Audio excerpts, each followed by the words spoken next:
ಕಳೆದ 2 ವರ್ಷಗಳಿಂದ ರಾಜ್ಯದಲ್ಲಿ ಎಸ್ಎಸ್ಎಲ್ಸಿ ಫಲಿತಾಂಶ ತೀವ್ರ ಕುಸಿತಾ ಇದೆ. ಇದನ್ನ ಗಂಭೀರವಾಗಿ ಪರಿಗಣಿಸಿರ್ತಕ್ಕಂಥ ಶಿಕ್ಷಣ ಇಲಾಖೆ 2024 ಹಾಗೂ 25ನೇ ಸಾಲಿನಲ್ಲಿ 60% ಗಿಂತ ಕಡಿಮೆ ಫಲಿತಾಂಶ ಬಂದಿರತಕ್ಕಂಥ ಸರ್ಕಾರಿ ಪ್ರೌಢಶಾಲೆಗಳಿಗೆ ನೋಟಿಸ್ ಅನ್ನ ಜಾರಿಗೊಳಿಸಿ ಮುಖ್ಯ ಶಿಕ್ಷಕರ ವಿರುದ್ಧ ಶಿಸ್ತು ಕ್ರಮಕ್ಕೆ ಸೂಚಿಸಲಾಗಿದೆ.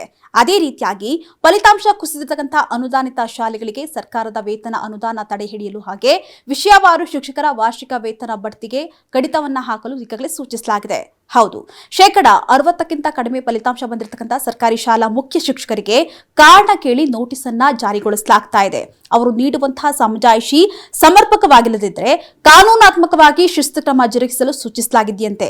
ಸದ್ಯ ಶಿಕ್ಷಣ ಇಲಾಖೆಯ ಆಯುಕ್ತರ ಆದೇಶ ಮೇರೆಗೆ ಈಗಾಗಲೇ ಬಹುತೇಕ ಎಲ್ಲಾ ಜಿಲ್ಲಾ ಡಿಡಿಪಿಗಳು ಕಡಿಮೆ ಫಲಿತಾಂಶ ಬಂದಿರತಕ್ಕಂಥ ಸರ್ಕಾರಿ ಶಾಲಾ ಮುಖ್ಯ ಶಿಕ್ಷಕರಿಗೆ ಈಗಾಗಲೇ ನೋಟಿಸ್ ಅನ್ನ ಕೂಡ ಜಾರಿಗೊಳಿಸಲು ಆರಂಭಿಸಿದ್ದಾರೆ.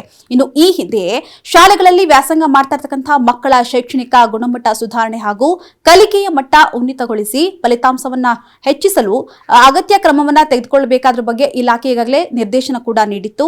ಆ ನಿರ್ದೇಶನದಂತೆ ಮುನ್ನೆಚ್ಚರಿಕೆ ಕ್ರಮವನ್ನ ಕೂಡ ತೆಗೆದುಕೊಳ್ಳದೇ ಇರುವುದು ಈಗಾಗಲೇ ಫಲಿತಾಂಶ ಕಡಿಮೆಯಾಗಲು ಕಾರಣವಾಗಿದೆಯಂತೆ. ಹೀಗಾಗಿ ಈ ಕ್ರಮ ತೆಗೆದುಕೊಳ್ಳಲು ಶಿಕ್ಷಣ ಇಲಾಖೆ ಮುಂದಾಗ್ತಾ ಇದೆ.